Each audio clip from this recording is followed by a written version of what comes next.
this is an iHeart podcast. Guaranteed human.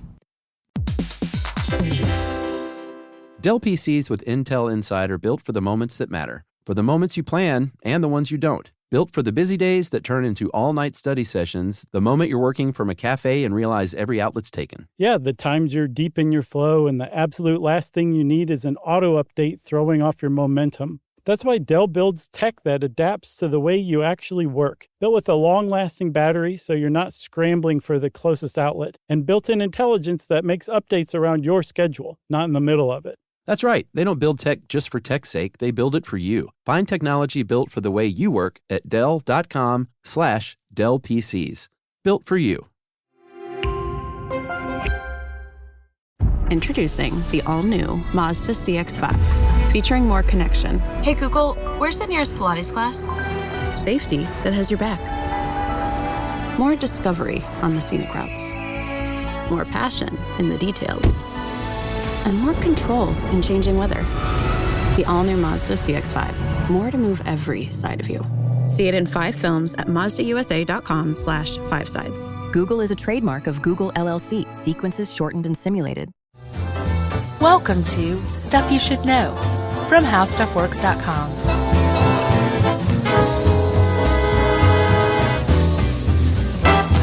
Hey, and welcome to the podcast. I'm Josh Clark, and there's Charles W. Chuck Bryant, and there's Jerry. The Three Musketeers together again after so long, so many weeks of holidays and time off and rest and relaxation, back at it again. Yes. Which makes this Stuff You Should Know. That's right. Yeah? Hard to come back for you? No, I think it was just long enough and everything was just satisfying enough that I'm ready. I'm glad to be back. Yeah. How about you? You're one of those weirdos. It's like, oh, I need to work. Right, exactly. Or like my skin falls off. I've always said I would be a great lottery winner. Oh, yeah? Or a retiree? Yeah, lottery winner's better. I guess it's the same thing. It's a retiree that doesn't have to sweat it. Right, exactly. Which is nice, man. Nope. I just should tell people that we were discussing with Jerry, the word dulcet as far as your voice. Yes. Dulcet tones. He didn't know the definition. I looked it up. Oh, yes. It said sweet and soothing, but then in parentheses it says often used ironically. I don't know what that is. It's a backhanded compliment, I guess. Jerry, were you using it ironically? She didn't even nod. She's just sort of moving her face around. Her skin falls off too when she doesn't work. That's weird. People are weird. So sweet and nougaty is what you said? No, that's Almond Joys. Oh, that's right. No, actually, Mars bars. Mars bars. Almond Joy's coconut. Sweet and soothing. Okay. I'll take that. Yeah. I still prefer Muppety Tenor. It's the greatest of all time. It's very eye-opening for me. That was in an article about us. Uh-huh. Muppety Tenor. Good stuff. So, Chuck. Yes. I know that you're a health-conscious dude. Yeah. At the very least, you're conscious of healthiness. Yeah, exactly. Right? I am too. And for a very long time, I made the switch. And one of the things that I learned was that one of the easiest ways you can lose weight very quickly is to just cut like sodas out of your diet. Yeah, see, my problem is I don't even drink sodas. Right. So there's a whole step right there. Yeah. That's removed from you. It's fine. That's good, but in a way. Right. But I mean, there's just no low-hanging fruit, as it were. Right. As far as using corporate buzzspeak goes. Unless you count gallons of booze. That's not low-hanging, my friend. That's top of the tree. That's last. Top shelf. So, when you stop drinking soda, you really do, like, the pounds just fall off. It's insane. But you still want soda, right? I mean, it's like the craving's still there. And the soda industry knew this, and they said, hey, we don't want to lose a bunch of revenue. Let's start making diet sodas. Right. And apparently, originally, they made them almost exclusively for people with diabetes. Around the post-World War II era, yeah, you could find diet sodas with basically an inscription or something like that, Like it was inscribed on every can. It would say something like, for people who must, watch their sugar allotment or something like that, right? Yeah. And then as the soda industry was like, oh, wait, we can really like make weight loss an issue here and like help promote weight loss by saying for people who wish to watch their sugar intake, right? Right. And just that little tiny switch changed everything, and like the diet soda industry was born. Just so people, a passive aggressive nudge in the right direction. pretty much like, hey, don't you think you should be watching your sugar intake, Chubbs? Yeah. You know, that's what's between the lines. So we've got these awesome diet sodas that are sweetened with artificial sweeteners. Ugh. But of course, there's nothing can possibly just be just good or just great, because apparently we're starting to learn huge, massive problems with artificial sweeteners as well. Problems so much that, they may be worse than sugar, it turns out, in a lot of cases. Yeah. I mean, when have we found and replaced something natural with something synthetic and have it be nothing but like a win-win? I mean, I'm sure there's something, but it seems like there's always some kind of downside. I guess maybe like a robotic arm. Is better than a real arm? Well, it depends on the arm that it replaces. It could be. So you saving up for your robotic arm transplant? Sure. All right. I'm tired of being weak on my right side. So you can crush those Coke Zero cans. Exactly. With more vigor. Oh, well, I'm not drinking anything any longer. After researching this, I'm like, yep, I'm done with diet soda altogether. Oh, whoa. Really? Yeah. Oh, yeah. Wow. Like through, this isn't a phase or anything like that. I'm sure over the course of my life, I will have like a giant like Coke Zero at a movie or something like that. But I'm generally just totally done with diet soda. What are you going to constantly be drinking then? Well, to be honest, I'd already kind of started. I was drinking, like mineral water a lot more. Okay. And I found like once you just kind of switch over, the water, which used to just be disgusting, is actually kind of refreshing. Like just regular old, like filtered water with ice. That's so funny because, my history has always been heavy on the water.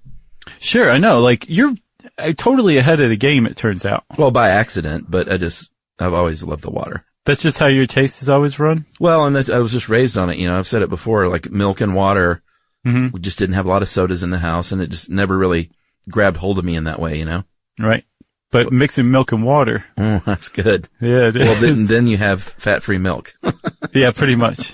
At least thin milk. No, drink whole milk. I'm all about it. So I'm off of the diet sodas forever. Wow. Well, that's good for you. It is good, but if I want to brush my teeth or use mouthwash. Use diet soda. Take certain vitamins or something like that. Mm-hmm. I'm still running the risk of encountering artificial sweeteners because they're everywhere now. Yeah, well, let's back up a bit then. That was a nice old school intro, by the way. Thank you. That's what you get after you take a nice Christmas break. You've been rehearsing that one? For weeks. Yeah. You woke up Christmas morning and Yumi was just like, shut up. I'm like, no, I got to practice. All right, well, we're talking about artificial sweeteners, but what we're really talking about at its essence is sweet, the sensation of sweetness. Yeah. And if you go back and listen to our, I think, pretty good episode on taste from many years ago, we break it down pretty well as far as the receptors on our tongue, so we don't really need to rehash that. But did you go back and listen to it? Does it really hold up? Yeah, it's not bad for an older one. I mean, we get to the point, there's not as much shenanigans. So a lot of people prefer those. Yeah. We've added a lot of filler over the years. It's okay. But the level of sweetness that we taste, it's going to depend, there are those receptors on our tongue and they interact with those molecules and they have to fit, the shape has to fit. It's that weird thing that nobody really knows is going on their tongue. That strange interaction is happening. Yeah, I remember from the taste episode, like one of the theories is that it's the whole thing is happening on the quantum level. Wow. See, if I remember correctly. Yeah. So how much sweetness you're going to taste, the level of sweet is going to depend on your own receptors and how they're binding to that sweet sensation. So these artificial sweeteners, what they do is they found a way to elicit that same response as we get from sugar. Right. And basically that's it. Some of them are, obviously they're generally a lower calorie version of sugar, although we'll get to some that aren't later. And the reasons for that is some of them, they're all different, but some of them are so sweet, like hundreds and even thousands of times sweeter than sugar, that they just need to use tiny, tiny bits of it. So it's basically no calorie. Other times we don't even synthesize and absorb it and metabolize it. So that makes it no calorie. Yeah, you get the taste, but then it just comes out of your pee or your poop. Yeah. Yeah, but so no calories. Exactly. I thought that was pretty interesting because I'd never really stopped and thought about why those things are no or low calories. Yeah, me neither. It makes perfect sense. Yeah. Like the idea that something is so sweet, yeah, you need to use so little of it that you subvert the calorie system. The calorie system? It's like, well, you can't even count that low. Yeah. That many decimal places beneath 1 calorie. And the weird thing is, to me, is when you look at the histories of some of these artificial sweeteners, and it's a little scary, is that a lot of them were discovered by accident from these dumb scientists who are like trying to discover something else or work on something else. Yep. They're like, oh, well, let me lick my finger and get a piece of paper, or let me smoke a cigarette and not wash my hands. And they're like, oh, my hand tastes sweet. Yeah. I mean, and it drives home two things: that chemists aren't really fixed on their survival. They have low survival skills. Yeah. And then two, that these artificial sweeteners are, in most cases, extraordinarily, they're synthetic compounds, you know? Like, saccharin is a derivative of coal tar that was accidentally discovered when they were trying to find a new dye. Yeah. And then, I believe, aspartame was a non-starter ulcer drug.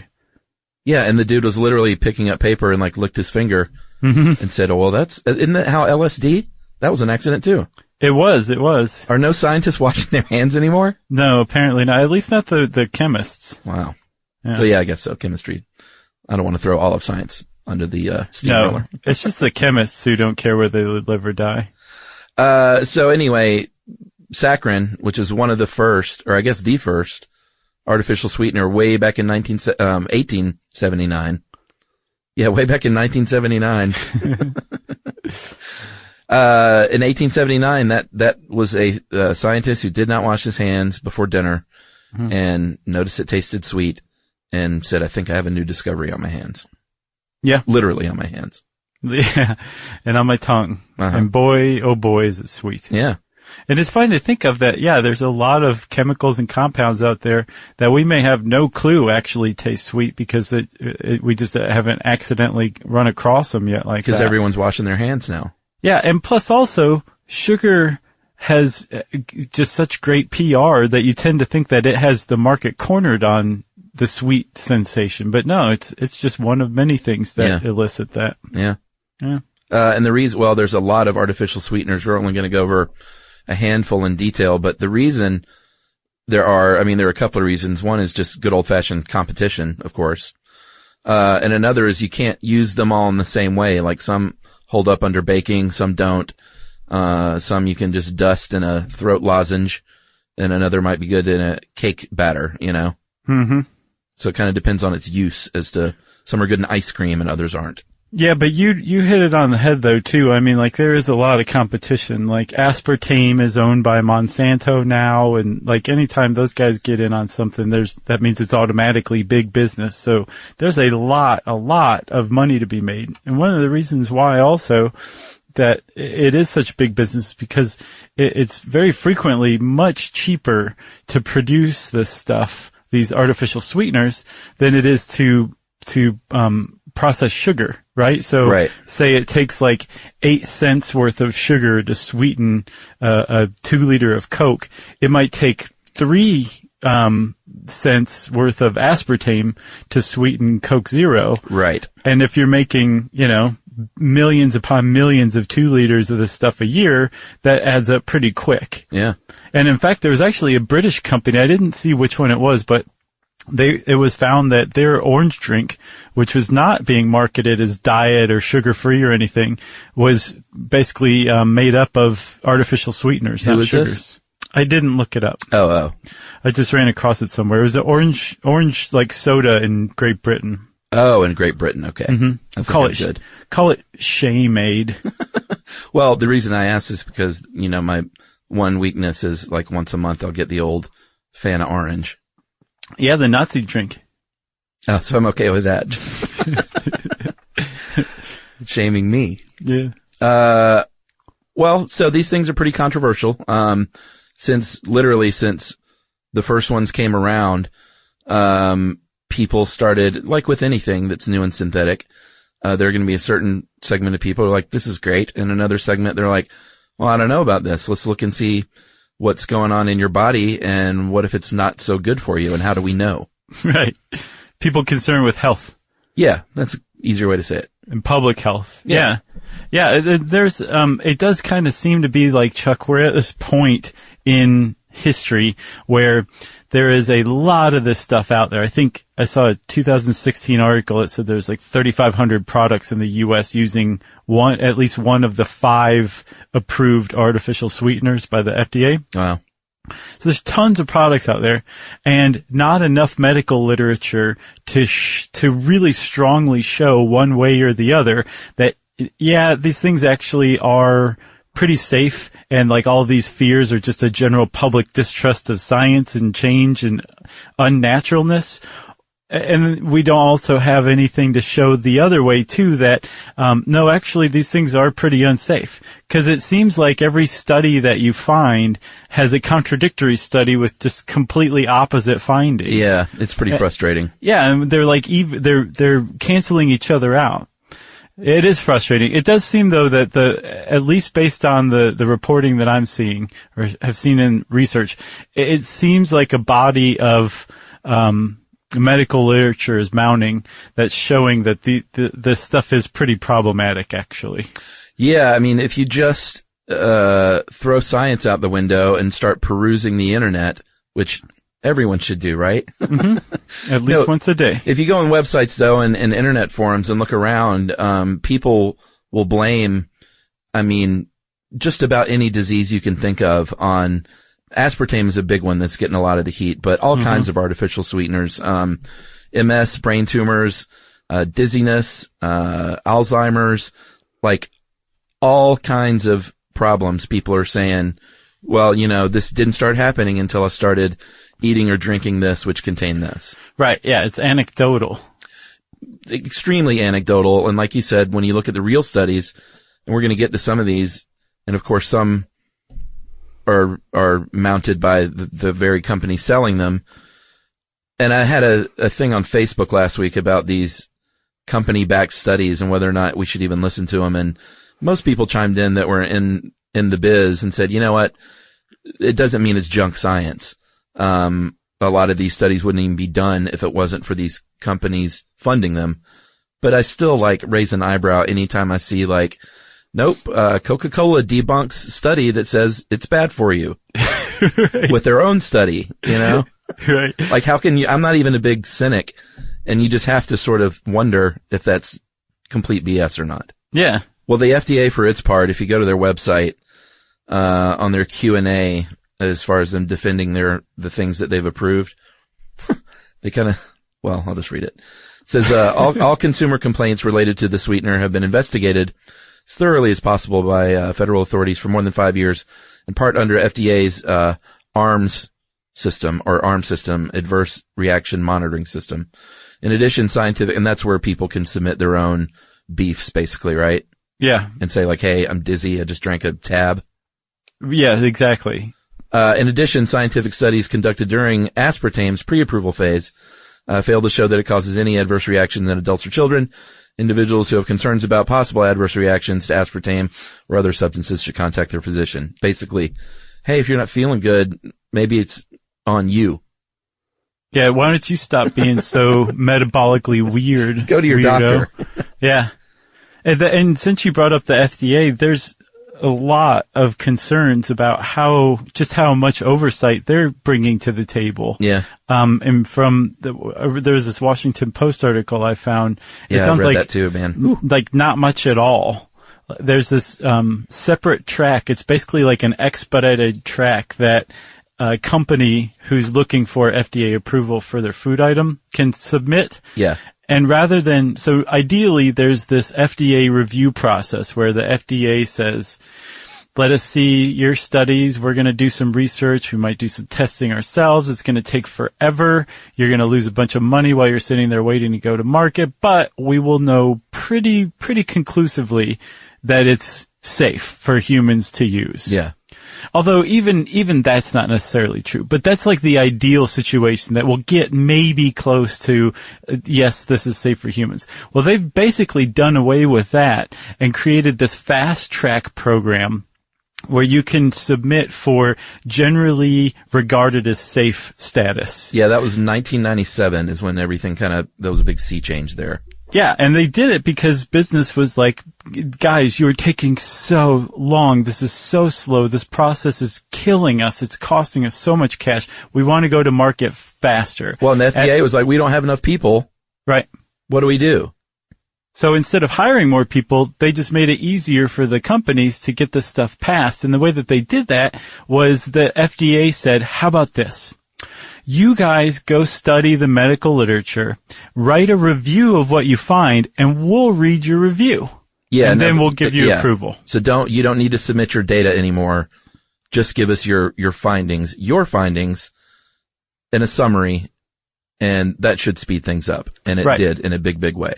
And it proved the FDA was so toothless that apparently now a lot of companies are releasing food additives into the food supply without even talking to the FDA about it. It said in this article that one of the deputy commissioners for food at the FDA, he said, we simply do not have the information to vouch for the safety of many of these chemicals.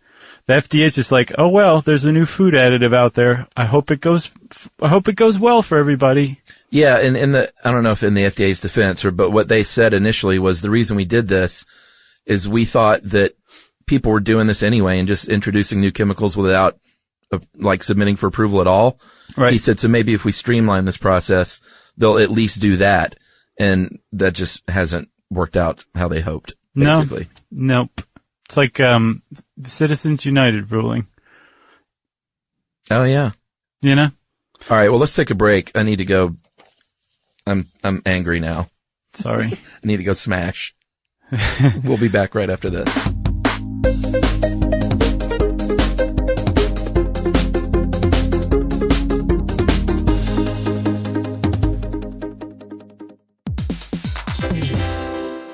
Hey everybody, we're here to talk to you about Wayfair, who believes that spaces should be functional, they should be comfortable, they should be well designed, and they can be well designed by you with their help. Your updated space should feel more comfortable, inviting, and practical for everyday use. And we're talking about outdoor seating. We're talking about grills. We're talking about major appliances. If you need storage solutions, Wayfair can help you out. Patio lighting, rugs, decor. It is your one-stop shop for home. Yeah. I mean, it's getting nice out, so it's time to think about living outdoors for the next few months. And Wayfair knows that outdoor furniture, it's heavy, it's intimidating to assemble. So Wayfair has stepped in and said, we're going to handle the hard part so you don't have to. That's right. You can shop Wayfair Verified, your shortcut to the good stuff. And that means their team of product specialists are going to vet everything by hand using a 10-point inspection, testing things like, quality materials, functionality and features, and even how long it takes to build that piece of furniture. And the overall experience save time, reduce hassle, and improved convenience. Patio season is here, and these deals won't last. So head to wayfair.com right now to get your outdoor space ready for way less. That's WAYFAIR.com. Wayfair, every style, every home.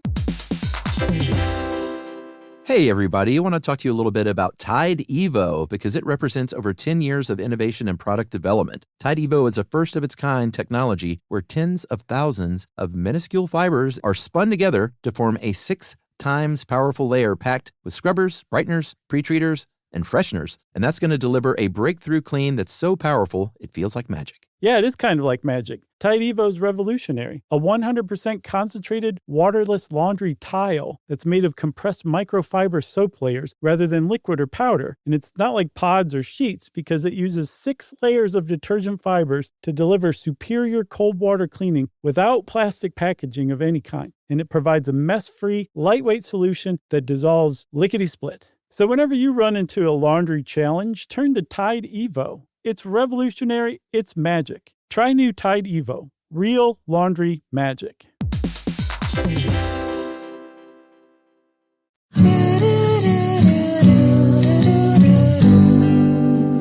Stuff you should know. Okay, we're back. Chuck, you feeling better? Whew. Yeah. That Ming vase, man, that was like an original. Yeah, well. That was real. It's a goner now. That's going to come out of Jerry's pay. Unless you get some super glue. Oh, yeah, like that Brady Bunch episode. Yeah. Mom always said, don't play ball in the house. Oh, did they break something? Yeah, they broke a vase playing basketball in the house, they tried to glue it back together, and then Mrs. Brady used it for some flowers, and it sprung a bunch of leaks. That's so them. I love those What kids. are you doing playing basketball inside anyway? That's dumb. Just, horseplay, roughhousing, the usual. I mean, their outside was a studio set with AstroTurf. Like, it's always perfect weather. Yeah, and that one little quarter driveway. Uh-huh. Yep. I bet it would be so disappointing if you could go see a recreation of that set today. You know? Yeah. It's like I sat at the Cheers bar once, the real, the not the one in Boston, but where they shot the TV show. Oh, okay. And it's just, everything's just always smaller, And that was a big set. Including Rhea Perlman. She was tiny. She was like in my beer mug. Yeah, I was going to say the one in Boston, it's like nothing like this set. So I thought that's where you were going. I didn't realize you'd been on the actual set. Yeah, that's when I did my famous extra stint on Dear John. And Cheers was next door. I don't know this story. Yeah. When my brother, he worked on Dear John, and I went out to visit him, and he got me on as an extra. I played a busboy in a restaurant scene. Did you really? Yeah, I'd love to get a copy of that actually and post it. Yeah, I want to see that. It was pretty good. Yeah. That was my first encounter, like real encounter with the film business. And I was like, this is a weird thing to do. This is the life for me. Yeah. I'm going to play busboys all my life. And one day I'm going to have a short-lived failure of a TV show myself. All right. So where were we? We were talking about a TV show. Oh, no. We were talking, about coming back from the break. And I wanted to mention, you said earlier that, when we first introed that sometimes this stuff like does more harm. And this one Purdue University study I thought was really interesting because it found that drinking sugar or eating and drinking, sugar-free stuff with, diet drinks mainly, can actually mess with your body's ability to naturally count calories because it just messes up what the body recognizes as real sweet and real calories. Mm-hmm. Which can make you fatter. Right. Yeah. Apparently there's been a number of studies, including like really, really good longitudinal studies like the San Antonio Heart Study that have found that, like high levels of diet soda intake are correlated with obesity. Yeah. Meaning everything else equal, the person who drinks more diet soda is likelier to be obese, which makes zero sense. It's pretty confounding, right? The whole reason, or one of the big reasons people drink diet soda is so they can lose weight. But it turns out that they're actually more likely to be obese. And I should say compared to people who don't drink diet soda. Right. Not compared to people who drink non-diet soda. Right. That's not to say like, yeah, a Diet Coke drinker is more likely to be obese than a Coke drinker. It's a Diet Coke drinker is more likely to be obese than somebody who just drinks water. Right. And this Purdue study really like gives some insight to that. Basically, our body tells us how many calories we need to take in. And part of that is based on how sweet something is. So once we start drinking and ingesting these artificial sweeteners, it goofs everything up. It basically says that our body doesn't associate sweetness with higher calories anymore. Yeah, right. Because with something like artificial sweetened soda, right? When you eat food, your body has a couple of pathways that it rewards you for saying, "Hey, good job. You ate food. Yeah. I'm going to make it so that you want to eat food again." And one is the gustatory pathway or gustatory component, which is like the taste, the smell, the sensation that you get from eating like good food or like something sweet and delicious. And that just activates your limbic system like crazy. Your reward pathway goes nuts, right? Yeah. But when you eat stuff, you also have the second component, which is where you're satiated, the feeling that you get, that great pleasant feeling of being like nice and pleasantly full from eating, right? Yeah. And that counters that gustatory excitement. So normally when you eat food, you get the excitement from the taste of it, and then ultimately you'll also get the nice pleasant feeling from being full from it. Not so with an artificial sweetened soda. Instead, you get the excitement, your sugar rush is going off, but you're never going to get full. And since we're nothing but junkies as far as like our brains are wired, we're just going to keep drinking more and more and more because that sugar center's going off and we're never getting full, so it's never counteracted. We just always crave more and more and more. Yeah, and of course, like you said, these studies, there's always an opposite one that it was debunked as flawed by the National Soft Drink Association. Yeah. So they didn't even try. They just said wrong. But that Purdue study is not the only study. There have been plenty of other studies that have looked into this and have found the same thing, that that our bodies are being tricked, that we're no longer associating sweet foods with high calorie foods, and that it's leading to eating more high calorie foods. So that if you eat something that actually is sweet and has calories, you're going to eat more of it than you would have before because your brain's not used to saying, I've got enough calories from this, I can stop eating it now. Right. Playing tricks on your body. Yeah, and plus also apparently with these things that are 300, 500, 7,000 times sweeter than sugar, which is what our body is used to, is some form of sugar. The sensation of sweetness is amplified, and so it kind of mutes sweetness in other things like fruit or any other complex taste like in vegetables. So we end up just craving more and more sweet stuff because everything else tastes terrible compared to this ultra sweet stuff that we're eating and drinking. And if you stop drinking like soda or diet soda or whatever, or stop eating junk food for even just like a week or so, when you go back to it, it's amazing how sweet that stuff actually is. Oh, I bet. It's like a smack in the face. Yeah. But you realize like, wow, I've really been used to this for a while because I don't remember it tasting this sweet. Yeah, and my headaches are now gone because I'm drinking this again. Right, exactly. Well, and the other thing too, and I know we covered a little bit of this in the high fructose corn syrup, but part of the problem is the ubiquity of this stuff. It's, I think, which one was it? Was it aspartame that's in, aspartame is in more than 6,000 products. Yeah. Like soft drinks, of course, gum, puddings, dessert mixes, gelatin, frozen desserts, fillings, yogurts, and of course people just dump it right into their coffee too.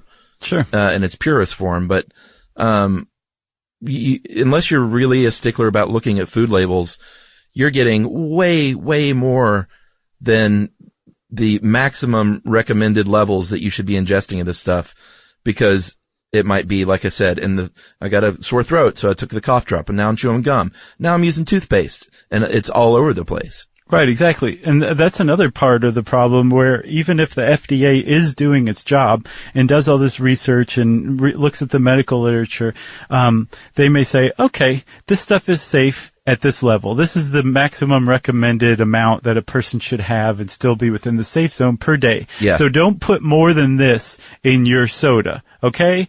Great. Go forth and prosper. And then that soda becomes a success and other people start using that sweetener. And then it's like you said, like with aspartame, it's everywhere, so that the people are getting that amount just from that soda with aspartame that they're drinking, but they're also getting it from all these other places, and the levels rise very quickly. Yeah. And some folks there's a definite, soft drink addiction problem.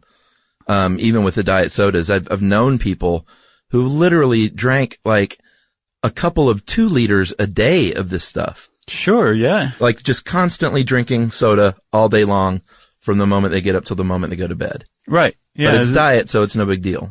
Exactly. And there's actually a study that I came across. I didn't see where the study was from, but it was mentioned on this Harvard Health blog. It was a rat study where rats were given the choice between oral saccharin and intravenous cocaine after they'd been acclimated to both, and they tended to choose the saccharin. Wow, that's crazy. Yeah, slightly. Did they go round and round? They did. Sorry. They're probably like, I've heard about that cocaine. I'm not doing that, but I will do the saccharin. By the way, there's an audio interview on YouTube with the drummer from the band Rat. Mm-hmm. That's like an hour and 20 minutes long that you should, try and get through 15 or 20 minutes of it. But the way I saw it is someone said, this is the Donald Trump of 80s hair metal. Was it a contemporary, like today? Yeah. He basically has a new group that does Rat songs, and I think he's just the drummer that's the original member, and just goes off for like an hour and a half about how great they are and about how that's the real stuff and how they sound better than the original Rat ever sounded. And it's really something. Like, I've never heard someone who was more full of themselves than this dude. Wow. It was hysterical. It was really wonderful. How many songs could they possibly play? Did they just play round and round like 12 or 13 times at a show? Yeah, they had a few hits. All I remember is Round and Round. No, they also, I'll think on it. They were not a one-hit wonder, though. I'll bet you're thinking of Cinderella or Dokken. No. I think Dokken had more hits than Rat. No, they had, Lay It Down. Remember that one? No. Can you sing it? Sure you do. Lay It Down Right Now. Oh, that song. And then they had Wanted Man. No, that's I'm a Bon Jovi. Wanted Man. No. And then You're in Love. Nope. And Way Cool Jr. They had, I would say, 4 genuine sort of hits. I really honestly, I remember Round and Round, and that's it. Well, they were a little bit before your time, too. Round and Round was a pretty good song, though. It was a great song. Rat. We should just end the show. Actually, let's take a break, and then we're going to come back and talk specifically about some of these sweeteners. Does that sound good? It sounds sweet.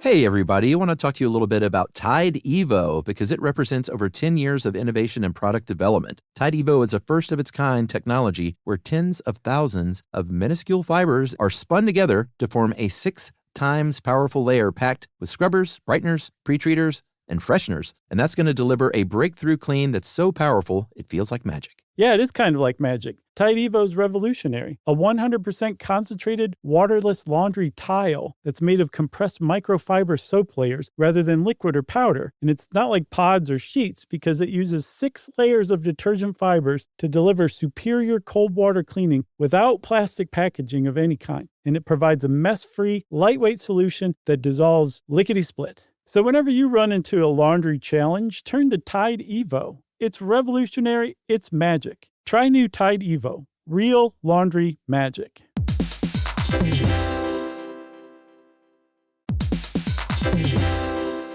Dell PCs with Intel Inside are built for the moments that matter, for the moments you plan and the ones you don't. Built for the busy days that turn into all-night study sessions, the moment you're working from a cafe and realize every outlet's taken. Yeah, the times you're deep in your flow and the absolute last thing you need is an auto update throwing off your momentum. That's why Dell builds tech that adapts to the way you actually work. Built with a long-lasting battery so you're not scrambling for the closest outlet, and built-in intelligence that makes updates around your schedule, not in the middle of it. That's right. They don't build tech just for tech's sake. They build it for you. Find technology built for the way you work at Dell.com/Dell PCs. Built for you.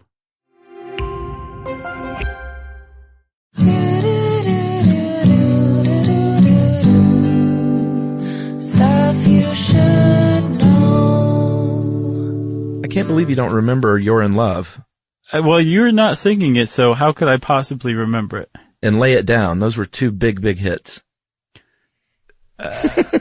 I mean, I'm telling you, like, I was paying a lot of attention to 80s hair metal when it was out. I bet if it came on, those. you'd probably be like, oh, I know that song.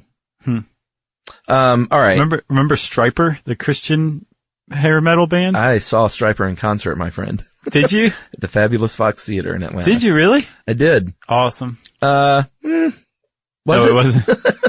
They had more than one hit, didn't they? Yeah, I was way into that in my early youth group days. Stryper. Well, they rocked. About as tough as you could get. Well, I don't know about that, but they definitely rocked, for sure. Well, I don't know about that. Well, they definitely wore a lot of spandex. Their drummer played sideways. That was his big trick. They set it up completely sideways on the stage. He's not actually playing sideways then. No. He's playing straight ahead. Right. He just has the drum kit sideways. That was the gimmick, huh? Yeah. That and religion. Pretty good. All right. So let's talk about saccharin. It's actually the Latin word for sugar. And that was the one we said earlier, which is the OG, discovered by two chemists, named Johns and Hopkins. Well, that's it. So two guys claimed it. One was definitely in the lab because he was the one who, he ate a bread roll, I guess. Oh, really? That was sweet. And he was like, I don't think this is supposed to be sweet, and came to realize it was soaking the coal tar that was on his fingers. Wow. Yeah. Oh, I thought you meant it was sitting in a little pool of coal tar and he didn't notice it. Yeah. That was weird. He was warming it up on the Bunsen burner. That an accidental discovery, and it is 300 times sweeter than sugar. Yeah. And this is one of the ones that is no calorie because it is not metabolized by the body at all. No. And it is very famous. Well, I don't know about famous, but the drink Tab, the soft drink Tab, it was very famous for being sweetened in a big way by saccharin. Right.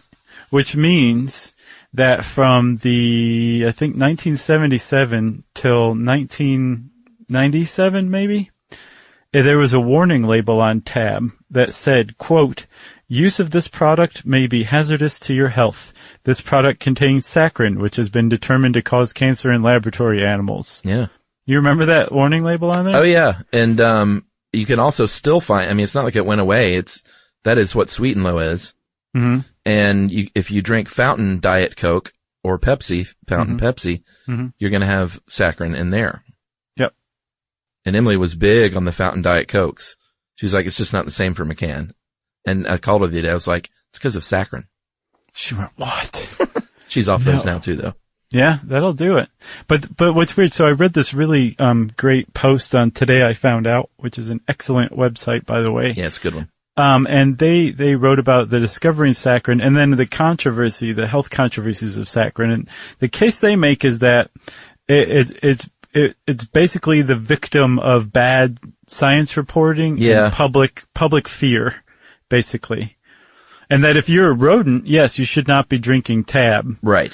Because there was discovery of bladder cancer and other types of cancer, but specifically bladder cancer in lab rats that were being fed saccharin. And I guess before they figured out exactly why, the media went and extrapolated it onto people. And so in the public's mind, it became saccharin will give you bladder cancer. And then by the time they went and researched what was going on, there's like the specific, I think, the specific parts of rat urine were combining with the saccharin to form these things called microcrystals in the bladder, which is tearing up the bladder lining so frequently that as the cells were regenerating, the potential for them to grow out of control and become tumors was increased, and so the lab rats were getting bladder cancer.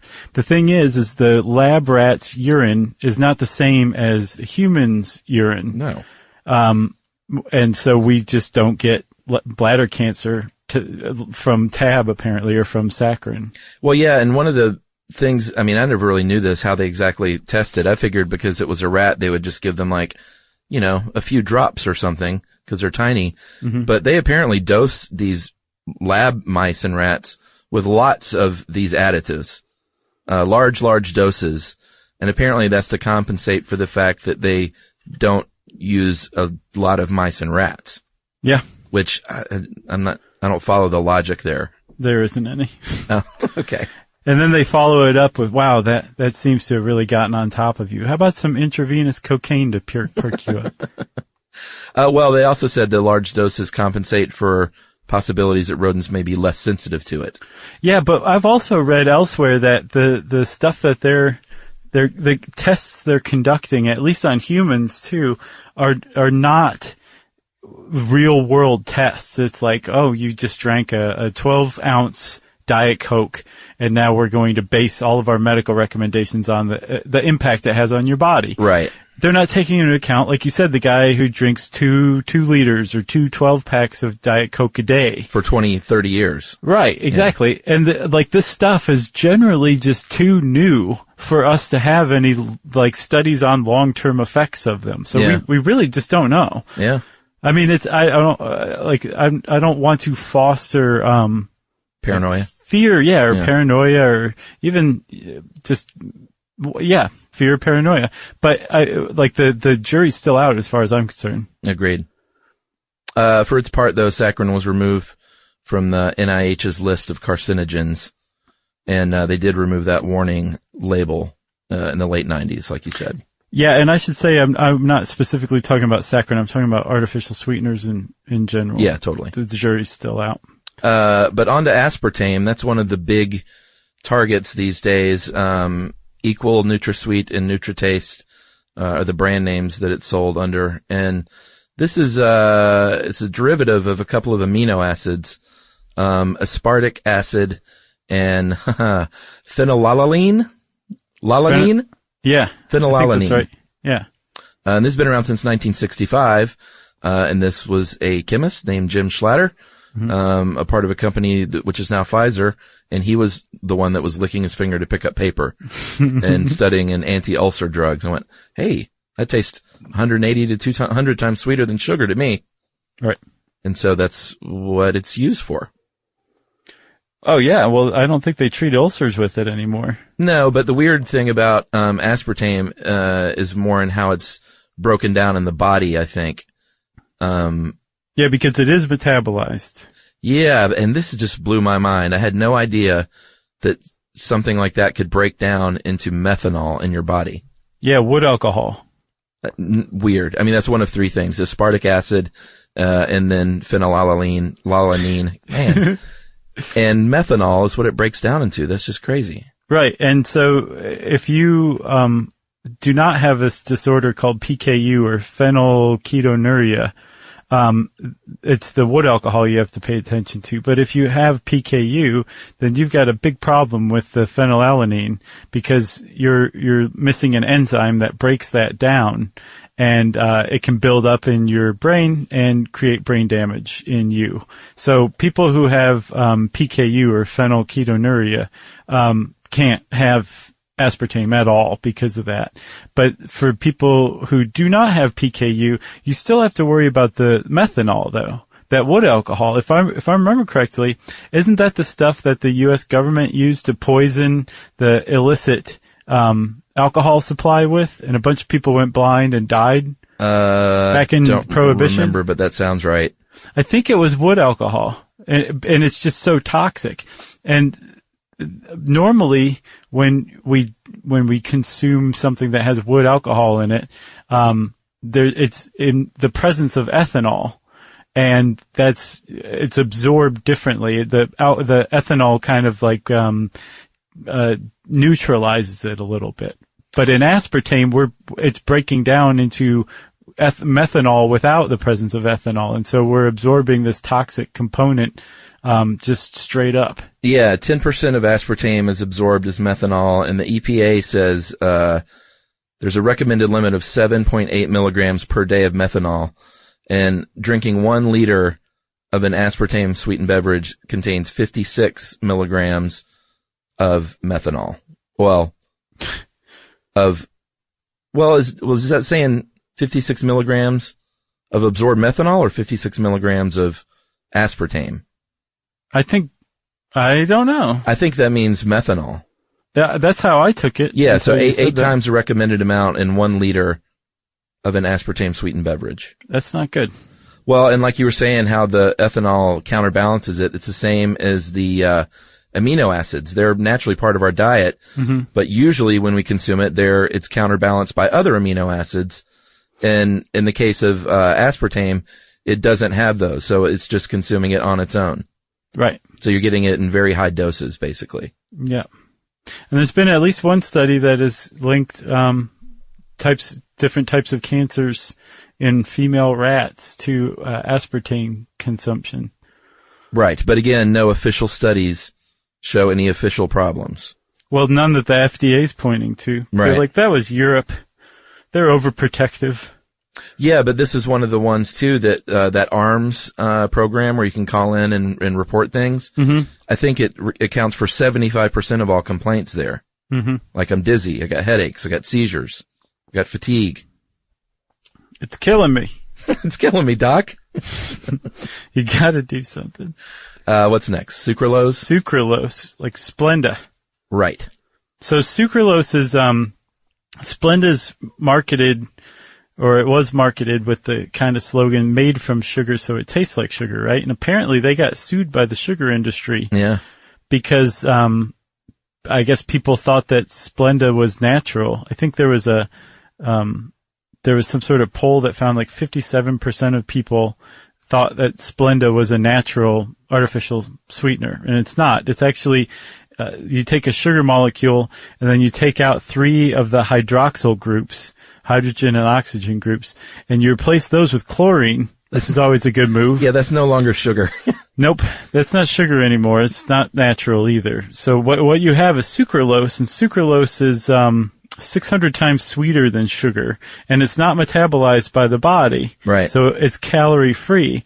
But there have been studies that have found that it might not be metabolized by the body, but it's absorbed by the body. It's been found in the blood immediately after drinking a can of sucralose sweetened soda.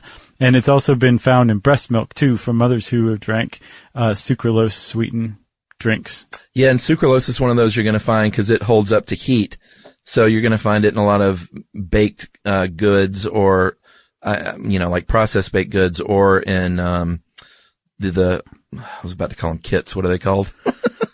The Easy Bake Oven? No, when you go to make a cake and you get the stuff. Mix. Yeah, the mix, not a kit. I like kit though. That's a good one. Yeah, I need a cake kit. Go to the hardware store. I don't know what you mean, pal. Look, it's been a long day. Please leave me alone. But Splenda is one of the biggest, probably heaviest used sweetener, I was going to call it an over-the-counter sweetener, but when you just use it for a sweetener alone, to sweeten your tea or your coffee or whatever. Yeah. Like you see a lot of Splenda because it has that little green leaf on it. Doesn't it? Is Splenda? I thought Splenda was the yellow one. Oh. Stevia is the one with the green leaf. Yeah. That's right. You're right. Yeah. Stevia actually is natural. It comes from a plant. Oh, okay. All right. I feel much better about the green leaf. Yes. Sucralose or Splenda is sugar with chlorine. Oh, yeah. Splenda, that yellow packet. That's right. Yeah. Sweet and low is pink. Yep. Stevia's got the green leaf. I used to dump that sweet and low in my iced tea when I was a kid because I knew no better. Did you really? Wow. Well, because, you put sugar in cold iced tea, it does nothing but just go to the bottom. I know. It's absolutely frustrating. And then I was like, oh, wait a minute. I'm from Georgia. I need to be drinking sweetened tea, which is while they're brewing it, they dump in a full 1 pound bag of sugar.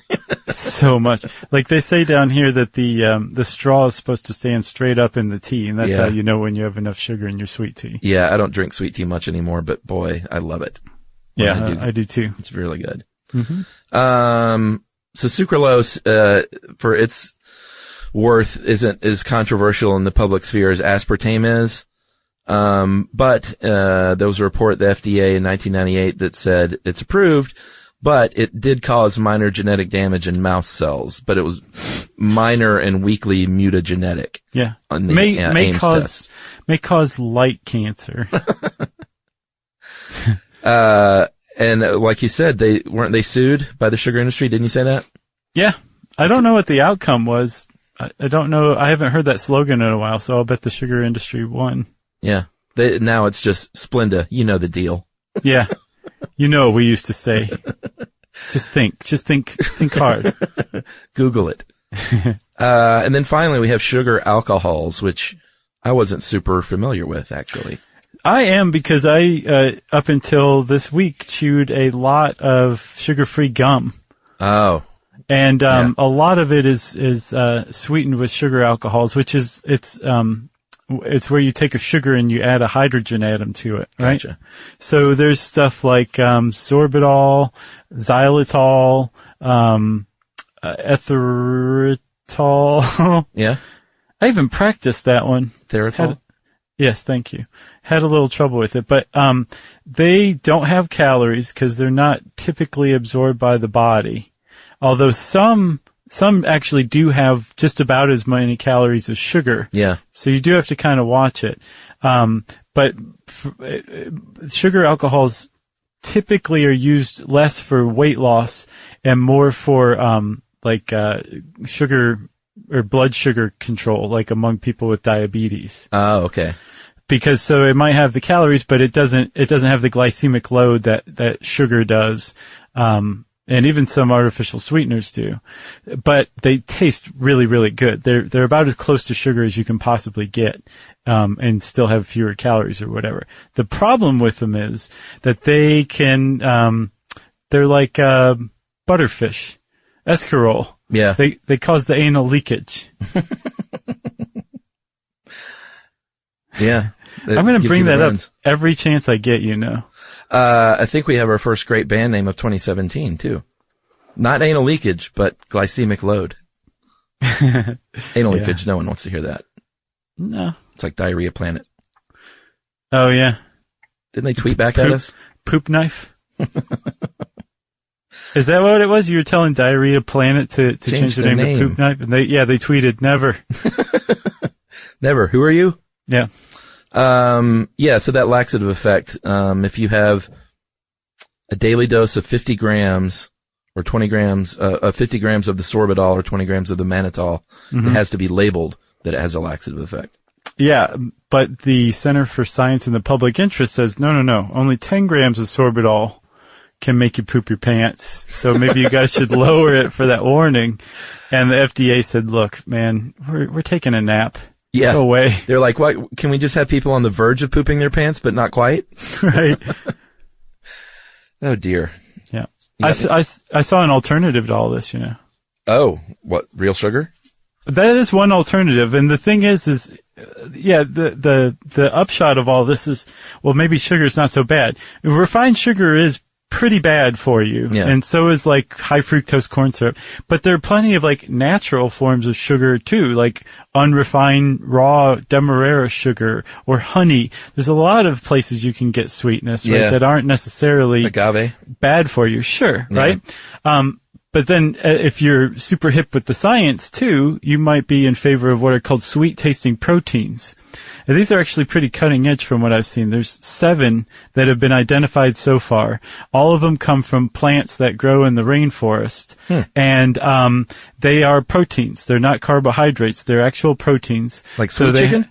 Yeah, the Paraguayan sweet chicken. Paraguayan sweet bird? Yeah.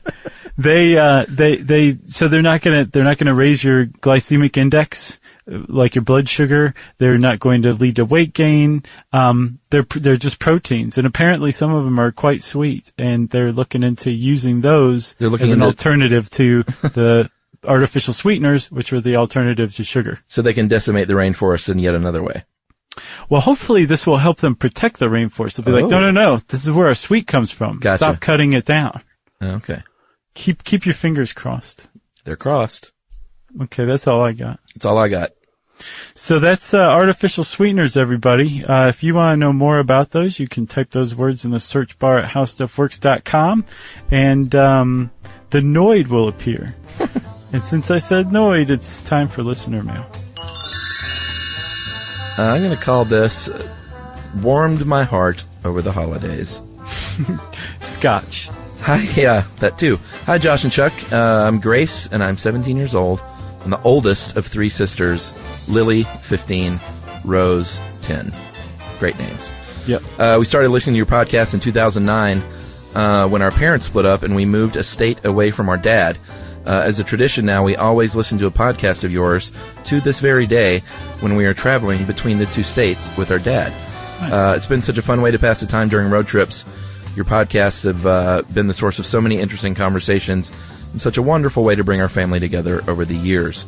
For instance, all three of us girls vividly remember the Vulture episode for no apparent reason and found the Haunted House episode oddly cool. Lily, who was the 15-year-old, she enjoys the Halloween Story episodes. Rose, 10, thinks it's funny when you guys get off track. God bless you, Rose. And I really like to annoy my friends with all the useless facts that I now know. We are such hardcore fans that we even had marathons of your TV series. Whoa. Wow. And we have literally been a fan of you guys since you started. Thanks for being a part of our childhood. Love, the Harvey family. That's fantastic. That was a fantastic email. It was great. And they sent a picture of Dad behind the wheel driving with, looked like Grace up front and Lily and Rose in the back. And they were all just smiling and they just had this lovely aura about them. Thanks to us. Yep. Nope. Thanks to the Vulture episode. Anyway, I love the Harvey family now. They're tops on my list. Yeah, thanks a lot, Harvey family, for writing in. We appreciate that big time. And to old man Harvey, you're doing the right thing, sir. Yep. Keep both hands on the wheel. That's right. If you want to get in touch with us like the Harveys did to let us know how much of a role we've played in your life, we love hearing that kind of stuff. You can tweet to us. I'm at Josh Clark, and we're also at SYSK Podcast. You can join us on Facebook.com/Stuff You Should Know. You can hang out with Chuck on Facebook at Charles W. Chuck Bryant. You can send us an email to stuffpodcast@howstuffworks.com. And as always, join us at our home on the web, stuffyoushouldknow.com. For more on this and thousands of other topics, visit howstuffworks.com.